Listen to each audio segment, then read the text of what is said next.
చెడు అంటే ఏంటి? కాలసర్ప దోషం. కాలసర్ప దోషం అంటే ఈ జాతకంలో దోషం ఉన్నా, పితృదోషాలున్నా, నాగదోషాలున్నా, దారాదోషాలున్నా కూడా ఫస్ట్ కాలసర్ప దోషం అనేది ఏర్పడుతుంది. ఇప్పుడు తప్పు ఎవరు ఏది చేసినప్పటికీ ఎవరో వచ్చి అరెస్ట్ చేయరు, దగ్గరున్న పోలీసులు అరెస్ట్ చేస్తారు.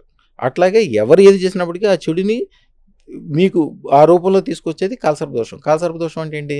అది మహా దరిద్రమైన టైర్లు కాలుస్తే మీకు ఆడవాళ్ళు మీకు తెలియదు, రోడ్డు మీద కాలుస్తే తెలుస్తుంది.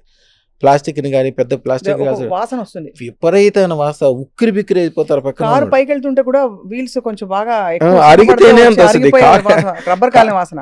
అదే పడదు చాలా మందికి.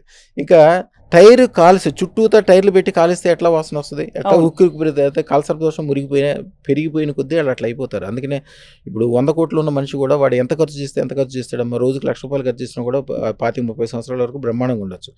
కానీ వాడి సంవత్సరంలోనే మొత్తం జీరో అయిపోతాడు. ఎందుకంటే వాడు ఏం చేస్తున్నాడో వాడికే తెలియదు. వాడు ఏది చేసినా తప్పే అవుతుంది. వాడి మళ్ళీ వాడు కాకుండా వాళ్ళ పిల్లలు, వాళ్ళ కుటుంబానికి సంబంధించిన వాళ్ళు, వాళ్ళ వ్యాపారము వ్యవహారం మొత్తం నాశనం అయిపోతుంది. అవునవును. అది తెలివైన వాళ్ళు ఉన్నారు ఇంకోటి, పెద్దోళ్ళు చెప్పేవాళ్ళు ఉన్నారు. గురువు ఉన్నాడు, అరే బాబు వెళ్ళి అదృష్టరత్నం వేసుకో, లేకపోతే ఈ పూజా యజ్ఞం చేసుకో. పూజా యజ్ఞం అనేది 45 రోజుల పాటు చేసుకుంటే 18 రోజుల పాటు పనిచేస్తాయి. అంటే దాని యొక్క శక్తి చాలా తక్కువ ఉంటుంది. మీరు రెగ్యులర్గా చేసే వాళ్ళకైతే మీకు శక్తి ఉంటుంది, కానీ అప్పటికప్పుడు చేస్తే అప్పుడు తాత్కాలికంగా మ్యాక్సిమం దాని శక్తి 19 days ఉంటుంది. ఇప్పుడు కాలసర్ప దోషం కానీ చెడులు అనేది ఏంటి, రెగ్యులర్గా ఒక షుగర్ జబ్బు వచ్చినా, బీపీ జబ్బు వచ్చినా, నేను ఈవేళ మందు బిళ్ళ 3 వేసేసుకున్నానంటే కుదరదు. ఆకలికి నేను ఈవేళ ఇంత అన్నం తినేసానని చెప్పేస్తే కుదరదు. అది రోజు అన్నం తినాల్సిందే, రోజు మందు బిళ్ళ వేసుకోవాల్సిందే.